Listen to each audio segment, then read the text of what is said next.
her, and then we're gonna watch the movie and pick out everything that's wrong. So, anyway, we are so happy that Keller is here and is taking time to speak to us. Welcome. Thank you.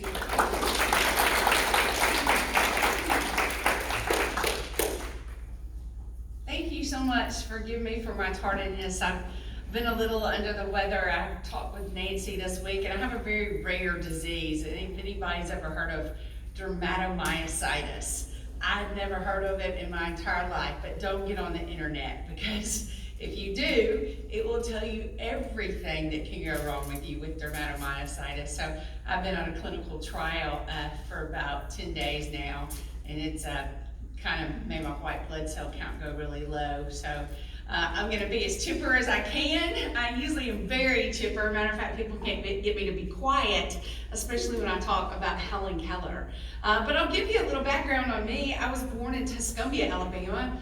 As a matter of fact, I'm not an Auburn fan, I hate to say, but Tommy Tuberville, the old Auburn coach, was in Tuscumbia this morning, and I met with him briefly before I came, and I often do that because Helen Keller's home, Ivy Green, is in Tuscumbia.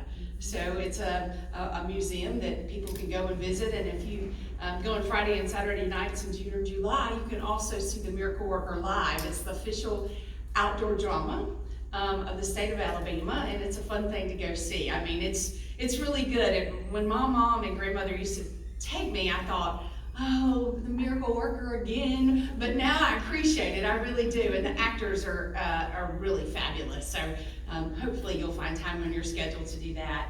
But I grew up in Tuscumbia. My grandmother was Patty Tyson Johnson. She was from Montgomery and married William Johnson and moved to Tuscumbia to take care of the Johnson family, because everybody in that generation before my grandfather was getting really old and there was nobody to take care of him. And so he went and brought his family from Montgomery to Tuscumbia. And the Kellers also lived there. So it was kind of a neat thing that she, being the Kellers family, actually ended up marrying a Johnson family, because the two were very prominent there in the Presbyterian Church. That's where we still go to church, second row on the left. So if you visit, please don't take the second row. Everybody gets real upset, you know, they don't have their place. I'm just kidding, I'll sit anywhere. But anyway, when I grew up there, being called Keller, my dad had promised his great-grandmother, which was Helen's only sister, Mildred, that when he had a child, he would name them Keller, be boy or girl. And I just happened to be a girl, and it was, I don't think it was by accident. I think it was pretty much fate that landed that in my lap. I went to the University of Alabama, and I studied communications and political science, and my mom and dad would be like, what are you doing with a political science degree? What are you going to do with your life? And I wanted to be an attorney. I had an aunt who is a retired federal judge from here in Birmingham. She actually lives in Tuscumbia, but anyway, long story short, I wanted to be like her. I thought she was very interesting, and I just admired her so much. But then a group of doctors, and you all might know them, they might be your physicians, Dr. Robert Morris from here with Retina Associates of Alabama. He called my grandmother, who was then in her 70s at the time. This was about 1988, and he said, I would like to start the Helen Keller Foundation. There is no organization in the world that does eye research that's named after Helen Keller. And what better way for our state to continue her legacy than to align Helen Keller's name with solutions to blindness. And so my grandmother did that, and when I graduated in '92 from Alabama, Dr. Morris said, you're coming with me, you're not going to law school, you're headed right here. So I moved to Birmingham, and I have worked for him since that time, a long time.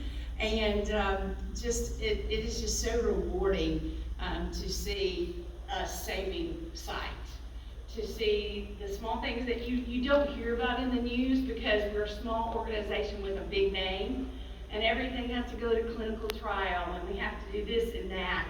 But one thing we saved was my dad's side, and that was very meaningful to me. He died 6 years ago, but he was a type 2 diabetic, and Dr. Morris came up with a surgery that actually was a laser type surgery that saved his eyesight. And although my dad didn't live many more years later, and we don't think it was, he was a good diabetic. I mean, he did everything you were supposed to do, that it was just his time, but he never lost his vision. And I just always look and say, when it affects you personally, you really see research in a different light.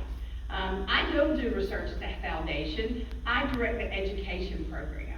And what I do is I visit schools, and I also work with the State Department of Education in Montgomery to do virtual field trips on the life of Helen Keller, as well as other famous Alabamians. It just kind of depends what I'm feeling. I always do Helen Keller, but sometimes I add other, just people I think that the kids should know. And one of the things that I find out is that a lot of people have seen The Miracle Worker, and I love this picture. My good friend Patty Duke is there playing Helen Keller. She died several years ago, but she was just an inspiration for me and kind of took me under her wing, and it was just amazing the difference the Miracle Worker made in her life, because she grew up really hard. She was really abused by the person who was over her finances and that sort of thing, just emotionally. And to see the woman that she became and the life that she lived just kind of always gives me chills and inspires me. But growing up, I knew a lot about Helen Keller, or I thought I did. I mean, I knew The Miracle Worker. I probably seen it over 1,000 times in one place or another. But what I didn't find out, and I hope that being here today and seeing The Miracle Worker will encourage you all to find out more about Helen Keller. Because The Miracle Worker was the beginning of her life. This is when it all changed, when she was no longer in darkness and silence. She became somebody that really was before her time. I get all the letters from people occasionally that will go, did you know she was on the FBI list? And I said, yes, she was on the watch list, as well as was Albert Einstein. So, she was used as an unofficial ambassador for the U.S. government. When we were having relations with different countries, they would send Helen Keller. Who was going to refuse the lady that was deaf and blind and still had that southern drawl? So I really learned more as an adult about Helen Keller. After the Miracle Work took place, of course, she went to Boston with her teacher, Ann Sullivan. And by the way, the Miracle Worker is about Helen Keller, but the Miracle Worker, as I'm sure you know, Ann Sullivan. That lady grew up in a place called the Tewksbury Home. And I wish we could all go there just to appreciate where we live. She didn't have toys to play with. My children were playing on something called Xbox this morning, which I probably need to unplug, because I said, I don't know if we have the librarians in the room, but we have to read one library book, and this week before school starts next week, we've read 3, but we got to get that 4th one in. But she didn't have things like that. She played with roaches and rats. She slept on a cot in the basement, and that's where she got herself an eye disease. And she was legally blind when she arrived in 1887 to teach Helen Keller. And I think a lot of people don't realize the hardships she faced and how she devoted her life, really, became Helen's. She devoted, and a lot of the things that she believed in, they came over on Helen. Helen believed in she was just one of those women that believed that people that had disabilities should have the same opportunities. She didn't care what color you were. We shouldn't care. She didn't care if you were lime green with pink polka dots, blue stars. She couldn't see the kind of person that you were. And I wish our world was more like that, more was blind to a lot of the things we should be blind to. But after she went to where Ann Sullivan had gone to school, to the Perkins School for the Blind, she graduated. She went to a school called the Horace Mann School for the Deaf to learn to speak, because she had lost her speech. Then she went on to Radcliffe College. She graduated in just 4 years. She wanted to go to Harvard, but unfortunately, women did not go to Harvard at that time. So she had to settle for Radcliffe, went there. It was there that she wrote her first book, The Story of My Life, her autobiography. She would go on to write 12 more books. And she would really become a spokesperson, not only for those that were deaf and blind, but those that had other disabilities as well, because she wanted us to focus on the things that somebody could do, not on what they could not do. And she was a very big advocate for that. She fought for civil rights. In 1917, she was on the Republican National Convention platform urging them to let women vote. Like I said, she was ahead of her time, and a lot of times, I'm sure, my great-grandmother, because my great-great-grandfather, he died when she was 16, her father. So I'm sure my great-grandmother was like, oh my word, you know, we're getting stones thrown in our house and through our windows because you're out up in New England speaking. But I admire her for that. She stood up for what she thought was right. And you know, a lot of times today, we don't do that as much. So I'm thankful that she did that. She would go on to work for the American Foundation for the Blind for 44 years. She was their national and international counselor on relations with not only different governments, but also with the U.S. government in regards especially to laws that were being enacted like that. She's very influential in that Americans with Disability Act, although it didn't come till a little bit later. She really worked hard on that. And she was just a person that believed in leaving this world a better place than she had found it.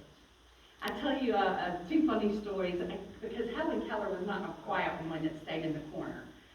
She was really one that laughed a lot, had a good time with people. She could tell who you were by your handshake. If she had met you before, she could call you by name, which I don't think I could ever do. But my grandmother told me over time when she and Aunt Sullivan were on the vaudeville circuit, which many of you that are a little bit silver-headed may remember the vaudeville circuit. It had all kinds of things from people in gymnastics to singers to magicians. I mean, it's not something that you probably would have thought of Helen Keller and Aunt Sullivan on, but they were in San Francisco, and Helen would allow questions to come at the end of the program.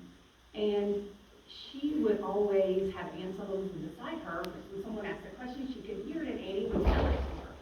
And so a man in the back asked her, said, "Do you sleep with your eyes shut?" And my grandmother said that Aunt Sullivan just said she rolled her eyes, you know. I'm not sure how she could do that. I mean, I guess she still had control her eyes, but she rolled them like that and said, I don't stay awake to find out. And then another person asked her in the same crowd what she thought the slowest thing in the world was. She said, "That's easy, the United States government." So, another time, a lot of times when she would visit different people, she would feel at your face to see what you look like. I mean, it just gave her, she could feel and see if, you know, you had a long pointy nose, or your eyebrows were good and bushy, or you didn't have any, or anyway, she was in the White House. She was visiting Dwight Eisenhower, and she loved Eisenhower. They had a great relationship, and she often went just for tea, just to visit. And she asked him, could she feel his face? And there were some other people present in the room, and I'm not sure who all they were, but my grandmother said there were also several reporters. And so she started feeling Eisenhower's face, and she would start with his head to see, you know, hair, and she felt it, and if you've ever seen pictures of Eisenhower, then his hair was really short. So she whispered in the ear, "Not much hair, huh?" And you know, Eisenhower chuckled, and he thought it was funny, and Helen Keller, and so she got down to his eyes, and then she got down to his nose. And nobody had ever told her that the president was very ticklish on his nose. So when she touched the tip of his nose, he started laughing hysterically. But she's blind and deaf, so she doesn't really understand what's going on, because she's trying to concentrate on his face. Well, she lets go of the nose and she feels for the lips. Well, his mouth's wide open at this point. She inserts her hand in his mouth. When she realized she is touching his teeth and his tongue, she jerks it out, just as horrified. But she was really concerned about being embarrassed. So she jerked her hand out, and in a loud voice, not in a whisper, she said, "Oh, Mr. President, what a big mouth you have." Anyway, she got away with that one. I think he just chuckled, but I think the Washington Post the next day had it on the front page. So she was always doing something, but that was just her. She died on June 1st, 1968 at the ripe old age of 87. She would have been 88 in 26 more days. And her remains are actually in the National Cathedral in Washington. She was cremated. Anne Sullivan, when she died on October 20th, 1936, was asked by the National Cathedral if she would be cremated and her remains placed there, and she and Helen agreed. So not only Anne Sullivan and Helen, but also Helen Keller's latter secretary, Polly Thompson, is also, the three women are there behind the same little cement brick, all in their remains in their little urns. So Helen Keller has certainly been a blessing to me, and not because I'm related to her, but I just admire her for trying to make this world a better place than she found it. I really do, and I think that's hard for us that have all our faculties, but like Helen said, none of us really have all of them. We all have things to work on, and I sort of agree with that too. I lose my mind most of the time. Are there any questions before we start the movie that you may have? Yes. I understand all of her real books were lost in 9/11. Actually, a large portion of them were in 9/11. Helen Keller worked for two organizations, and one was the American Overseas Blind, and they kind of parted ways. After Helen died, they kind of each became their separate entity and didn't work together, and some of those books were, lost in 9/11 because the offices were right across the street. But the largest remains of Helen Keller's memorabilia are at the American Foundation for the Blind in a vault, and we're trying to really we would like to have a place in Tuscumbia to put most of them, because that's where people really come now to really see, or in Montgomery somewhere, that people can come to our state, to Alabama, and see them. Maybe they travel, I'm not really sure, but the American Foundation for the Blind was headquartered in New York for years, and now they are moving to Baltimore to be closer to the U.S. government, and because it's really important that they are, because of all the things they do in connection with the government. And New York is so expensive to rent anywhere, so we're working on that, so hopefully that will happen. Yes. How many years did she go to the Perkins Institute? Let's see. She went when she was 7, and she graduated when she was 16.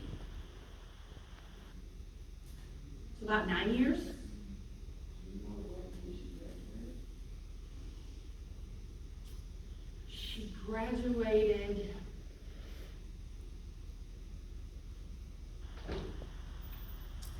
Let's see. I believe it had to be. Yes. I think it had to be 1896, because she took a little brief period off to go to the deaf school, and then in 1900 she entered Radcliffe College. So about 1896. Really? Oh, that's interesting. Oh, really? Her aunt knew her. Her aunt went to the Perkins School for the Blind also. That's really neat, that connection. Yes, ma'am.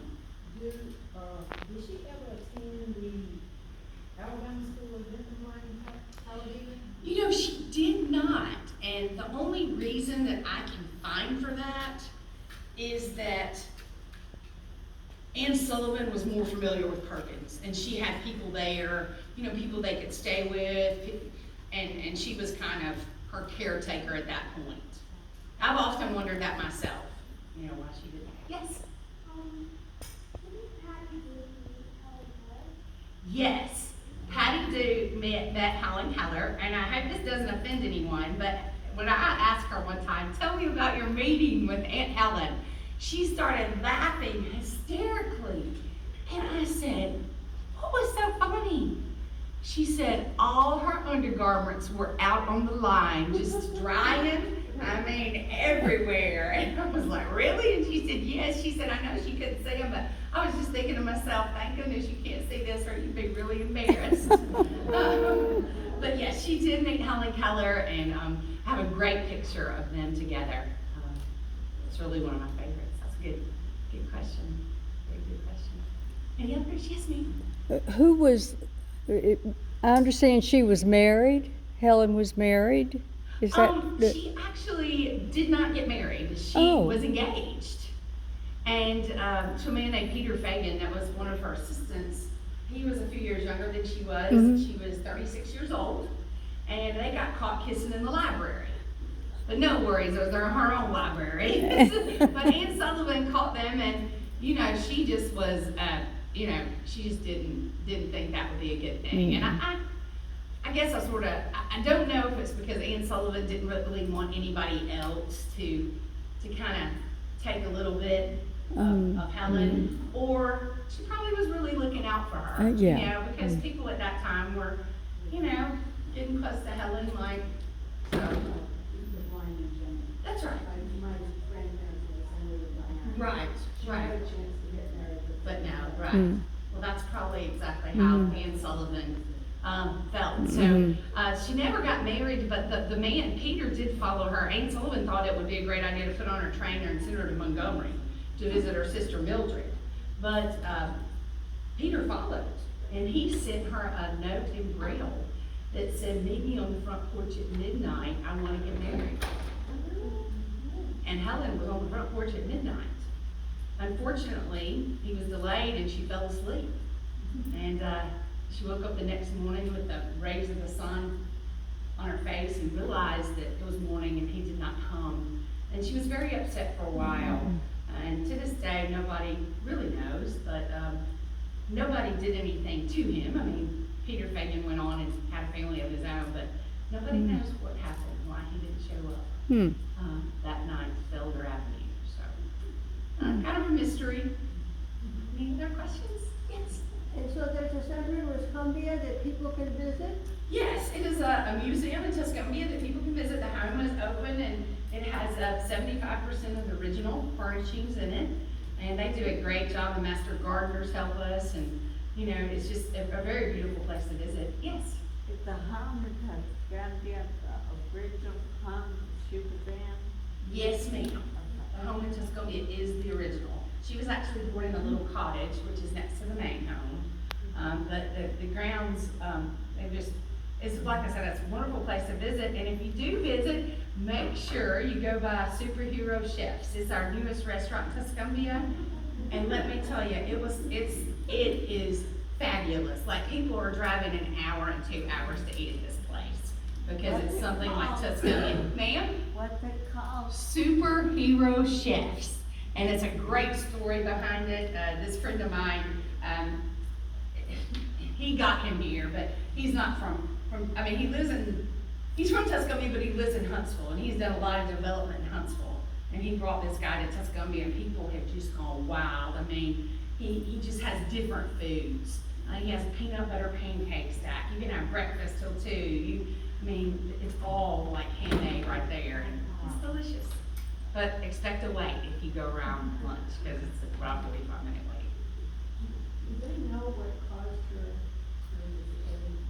Well, the doctor, when she got sick, the doctor called it congestion of the stomach and brain, whatever that means. But most people think it was either scarlet fever or meningitis.